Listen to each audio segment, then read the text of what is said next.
आज हम करेंगे क्लास 11th की अकाउंटेंसी का चैप्टर नंबर 11 जिसका नाम है books of original entry cash book के प्रैक्टिकल क्वेश्चन का सॉल्यूशन नंबर 1।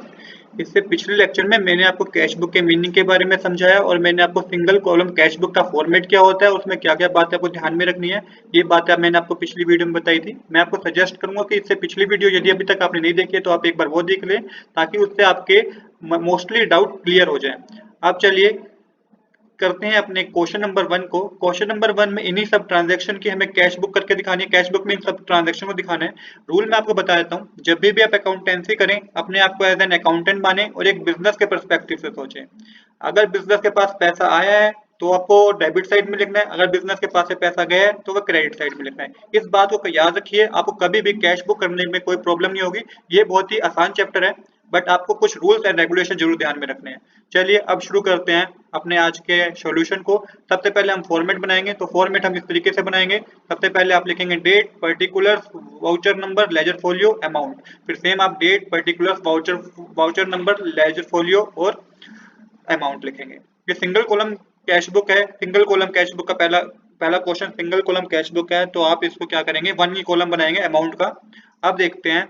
अब आप लिखेंगे लेफ्ट साइड लिखेंगे आप डेबिट साइड और राइट साइड लिखेंगे आप क्रेडिट साइड। ये लिखना बहुत ही ज्यादा इंपॉर्टेंट है, तो प्लीज मेक श्योर कि फॉर्मेट आप इसी तरीके से बनाएं। अब वन बाय वन हम ट्रांजेक्शन पढ़ेंगे और जिस साइड भी वो एंट्री आएगी आपको उस साइड वो लिखना है, क्या वो डेबिट साइड आएगी कि क्रेडिट साइड आएगी। मैंने बताया बिजनेस के पास पैसा आया उसे डेबिट साइड लिखिए, बिजनेस के पास से पैसा गया उसे क्रेडिट साइड लिखिए। इतनी सी बात आपको समझनी है। तो पहली ट्रांजैक्शन है कमेंस बिजनेस विद कैश। तो बिजनेस में पैसा आया 25,000 बिजनेस पैसे आए, क्योंकि इसकी जनरल एंट्री क्या होती है, cash account debit to capital account होती है। तो इसमें क्या हुआ, बिजनेस के पास पैसा आया तो यहाँ पे आप डेबिट साइड में लिखेंगे, पहले डेट लिखेंगे 2016 मई 1 और यहाँ पे लिखेंगे टू कैपिटल अकाउंट और अमाउंट के कॉलम में लिख देंगे कितने का है, 25,000 रुपीज बिजनेस के पास आए हैं। तो ये बिजनेस के साइड किस साइड आएगी, डेबिट साइड आएगी। सेम इसी तरीके से सेकंड एंट्री पढ़िए, ब्रोट गुड फॉर कैश 10,000। तो बिजनेस ने क्या करा, बिजनेस ने गुड्स को क्या करा, खरीदे। अब बिजनेस के पास से पैसा गया होगा जब गुड्स खरीदे हैं, तो इसकी एंट्री होती है purchase account debit to cash account. अब कैश गया बिजनेस के पास से तो यहाँ पे आपको क्रेडिट साइड बाय करके लिखना है, बाय परचेज अकाउंट। तो डेट डालिएगा मई 3 और फिर लिखिएगा बाय परचेज अकाउंट। अमाउंट के कॉलम में लिख दीजिए 10,000। तो जब भी पैसा आएगा तो आपको टू लिखना जरूरी होगा और जब भी बिजनेस के पास से पैसा जाएगा तो बाय लिखना जरूरी होगा। अब नेक्स्ट ट्रांजैक्शन देखते हैं। नेक्स्ट ट्रांजैक्शन है पेड कैरेज। तो फिर बिजनेस के पास से खर्चा हो गया, कैरेज पे किया है, तो carriage account debit to cash account होता है। तो डेट लिखिए मई 3 डेट है तो मई 3 लिख के यहाँ पे लिख दे बाय कैरेज अकाउंट। अमाउंट के कॉलम में लिख दीजिए 200, क्योंकि बिजनेस के पास से पैसा गया है इसलिए हमने इसको क्रेडिट साइड लिखा। फोर्थ ट्रांजैक्शन है सोल्ड गुड फॉर कैश। तो यहाँ पे क्या हुआ, बिजनेस के पास से सेल हुई है वो भी कैश में 6,000 रुपीज की। तो इसकी एंट्री क्या होती है, cash account debit to sales account. तो यहाँ पे बिजनेस के पास पैसा आया है, मई 4 लिखिए और यहाँ पे लिखिए टू सेल्स अकाउंट। अमाउंट के कॉलम में लिख दीजिए 6,000 अमाउंट के कॉलम में। अब करते हैं नेक्स्ट ट्रांजैक्शन जो कि है रिसीव फ्रॉम राम। अब राम से भी हमें क्या हुआ, राम हमारा डेटर था जिसने हमें 1,000 रुपए दिए हैं। तो इसकी एंट्री क्या होगी, cash account debit to Ram. तो इसमें भी आपको क्या करना है, मई 10 लिख के आप लिख दीजिए टू राम और 10,000 रुपीज अमाउंट के 1,000 रुपीज अमाउंट के कॉलम में लिख दीजिए।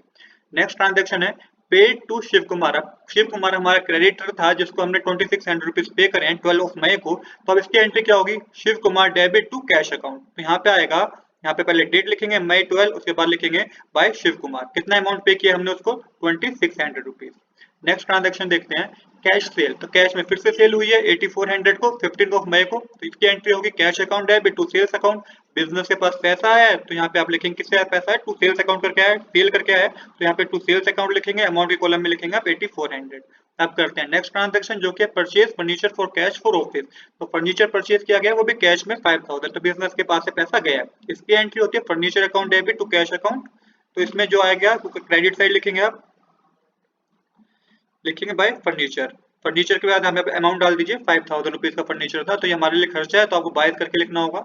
नेक्स्ट करते हैं ट्रांजैक्शन पेड फॉर एडवर्टाइजमेंट। तो यहाँ पे एडवर्टाइजमेंट के लिए पे किया है 500 रुपीज, ये भी बिजनेस के लिए खर्चा है तो इसके लिए होगा advertisement account debit to cash account. फिर बिजनेस के पास से पैसा चला गया तो मई 20 करके आप लिखेंगे बाय एडवर्टाइजमेंट अकाउंट। अमाउंट के कॉलम में लिखिए 500 रुपीज, क्योंकि 500 रुपीज का हमारा एडवर्टाइजमेंट में खर्च हुआ है।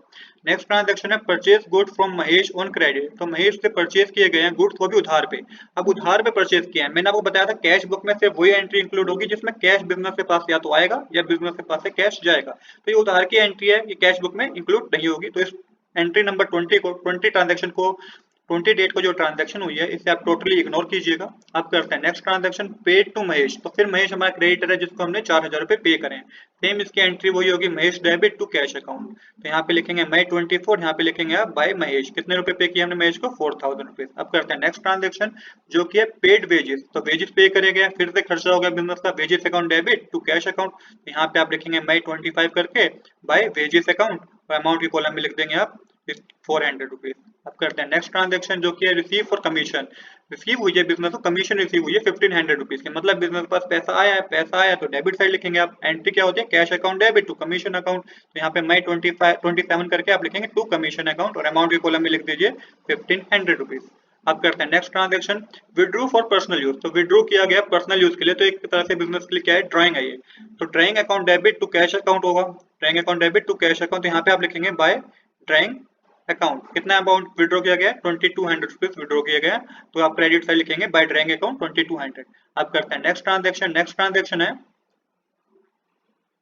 Paid salary. सैलरी पे की गई है 700 रुपीज, तो ये भी बिजनेस के लिए खर्चा है। तो यहाँ पे मई 31 लिखेंगे आप, उसके बाद लिखेंगे इसकी जो एंट्री होगी वो क्या होगी? Salary account debit to cash account. Business के पास से क्या गया? पैसा गया है, तो यहाँ पे आप लिखिए बाय सैलरी अकाउंट, अमाउंट की कॉलम में लिख दीजिए 700 रुपीज, क्योंकि सैलरी में हमने कितना पे किया? 700 रुपीज पे किया, तो यहाँ पे आप 700 रुपीज लिख दीजिए। अब हमें क्या करना है? अब हमें देखना है बैलेंसिंग करनी है। कैश बुक का एक सिंपल सा रूल है कि डेबिट साइड ना हमेशा ज्यादा ही होगी क्रेडिट साइड से। तो आप क्या कीजिएगा? आप इन सबको प्लस कीजिएगा। तो प्लस करके हमें पता चलेगा कि डेबिट साइड आया हमारा अमाउंट कितना आया? 41,900 रुपीज आया इन सबको प्लस करके। अब आपको क्रेडिट साइड पर प्लस करना है, तो आपको देखना है कि किस साइड बैलेंसिंग होगी। वैसे तो कैश बुक में हमेशा डेबिट साइड का बैलेंस ही ज्यादा होगा, तो बैलेंसिंग हमेशा क्रेडिट साइड होगी। तो आपको यहाँ पे बैलेंसिंग करनी होगी। तो यहाँ पे कितनी बैलेंसिंग करनी होगी? आप इन सबको प्लस कीजिएगा, उसको 41,900 में से माइनस कर दीजिएगा, तो आपको पता चलेगा कि कितनी बैलेंसिंग करनी है आपको। यहाँ पे आप लिखेंगे बाय बैलेंस पीडी, मतलब इसको बोलते हैं कैरी डाउन। अब यहाँ पे आप अमाउंट लिख दीजिए, तो आपको पता चलेगा 16,300 रुपीज की हमने बैलेंसिंग की है। तो यहाँ पे बाय बैलेंस सीडी करके आप लिखेंगे।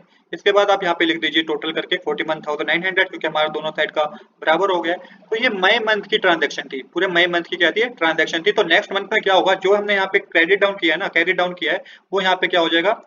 बाय बैलेंस बीडी हो जाएगा। तो 1 जून को आप लिखेंगे, और यहाँ पे लिखेंगे by balance to balance BD, sorry यहाँ पे लिखेंगे टू बैलेंस बीडी, क्योंकि यहाँ पे बाय बैलेंस सीडी था, तो यहाँ पे हो जाएगा टू बैलेंस बीडी, मतलब होता है बीडी का ब्रोट डाउन। तो यहाँ पे लिख दीजिए 16,300। इस तरीके से आपको कैश बुक का पहला क्वेश्चन करना है। I hope you like this video. If you like this video please do subscribe this channel. Thanks for watching.